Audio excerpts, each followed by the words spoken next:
Ai nhớ dầu á. Tôi PC là.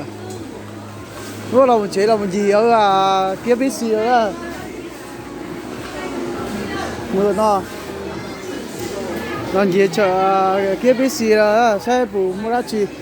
Sao thì chỉ mua nhiều yếu thế nào.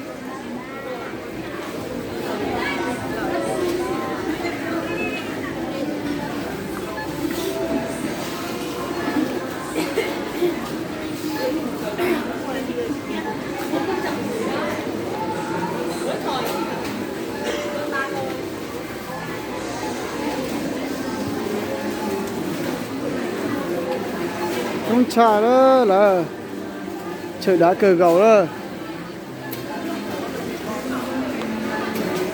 Thay vì điều đó nên sẽ được có sai nè.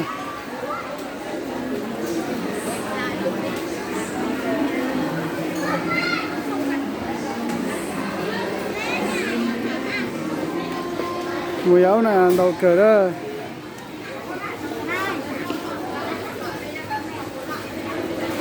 Mua là nó.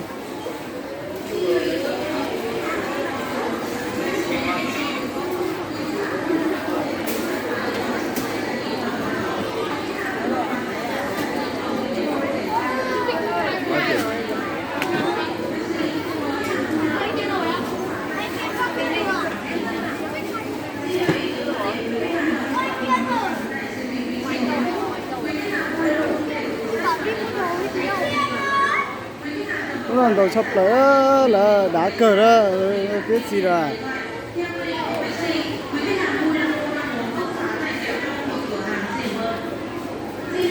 Tôi vô chưa à? Tôi chỉ mua này.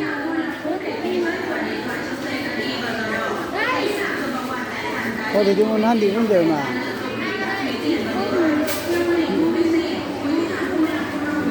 Mua không đấy? Mua phùng chai nước vào.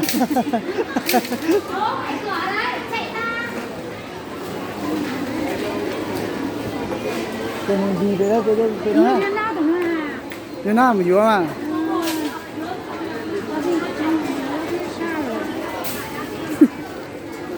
Khá là tới đây cơ mà.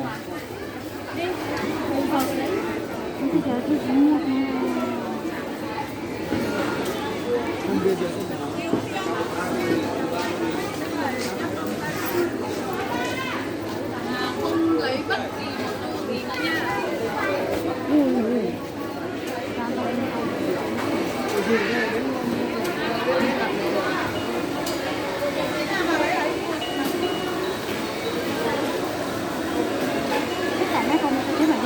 À. Ê, thật chế rồi.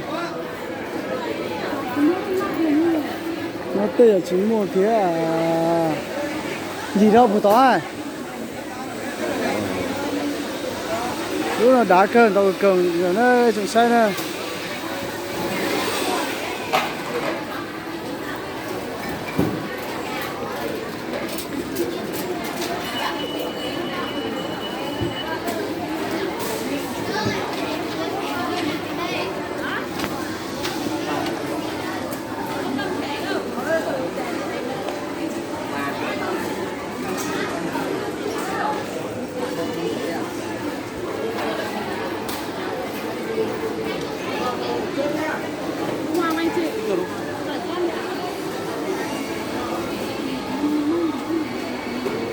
Rồi rồi mà.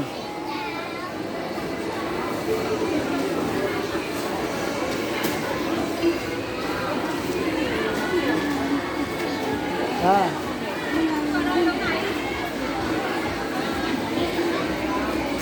Mùi đang ra là này nào. Ra hết cả chợ Pixi đấy rồi.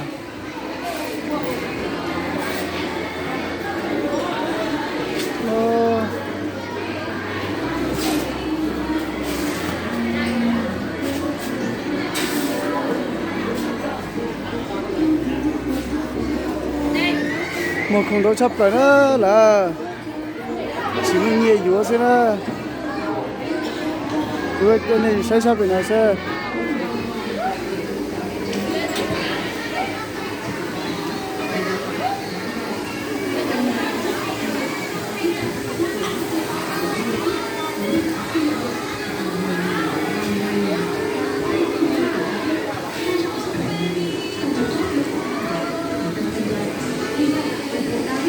tới cái đó mua à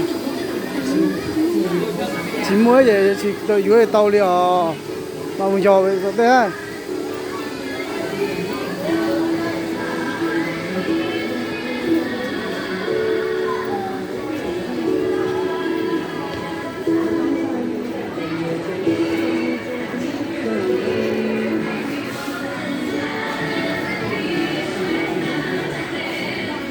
thì có lúc nào được xuống thì hai cái bộ họ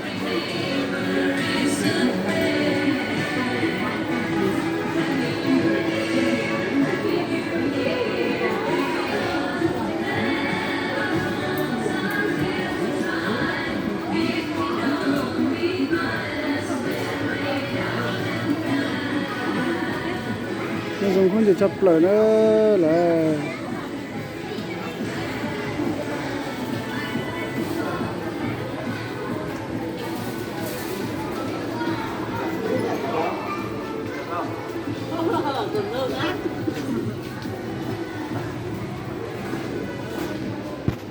còn nó chỉ có tới là một sân đầu nữa tới con nó chỉ tới một sân đầu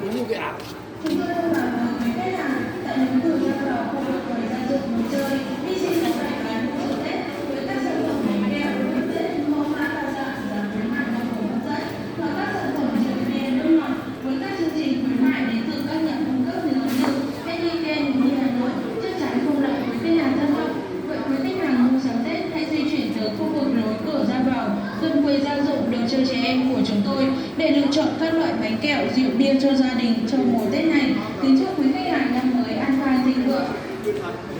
Chúng tôi thông báo với quý khách hàng tại núi Cửa Gia Bảo khu vực quầy gia dụng đồ chơi đi xin của hải bán mua sắm Tết. Không thì nếu mà nhau không con đường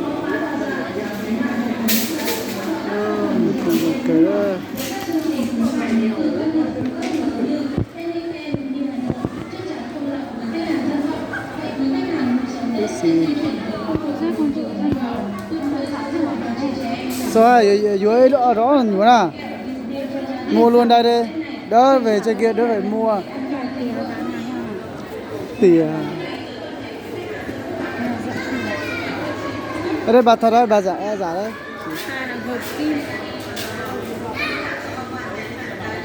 đồ rẻ là đồ đắt tiền đấy cái loại rẻ bao nhiêu Rẻ nó có loại này 35.000. Còn hơn nó có sợi 180. 150. Như thế phải chi nào? Có cái loại gì nào tra giới không chị? Cho anh chú à? Chi nữa tôi cái nữa, thế thì một cái loại rẻ này mua đây, cái nào mà mua? Chi gì cả không chị này. Mua cái nào thì chọn mua đỡ để cho cái đỡ mua thì không lên đến nhà người ta đóng cửa hết chả mua được.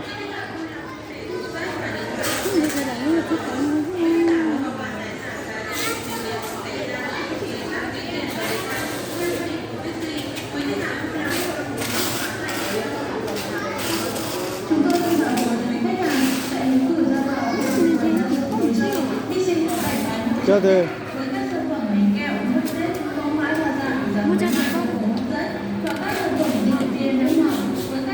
ghê vừa được coi à xấu lắm mua đôi điều cho nó rực rỡ tí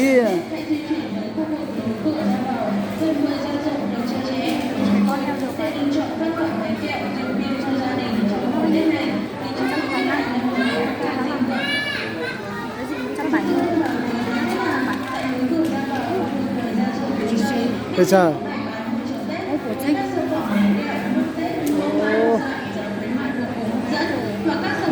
ở đây thì mới nhập cái gì nè lò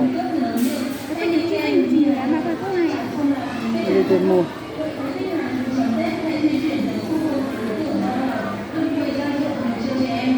ngoài mà sơi đi đã nó để mua tự mua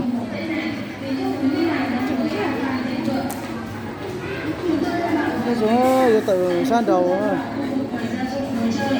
có à có thể đi lấy bộ tôi chỉ bỏ lấy thử thông báo chỉ tránh đây rồi bỏ cả chỉ tự uống chùa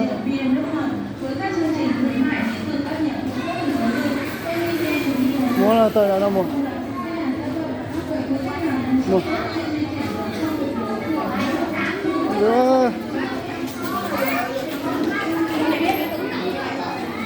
Thời sang đầu mùa nữa.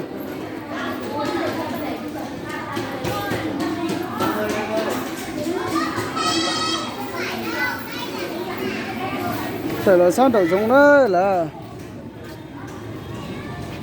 thầy này bỏ nó chơi chúng trả rồi.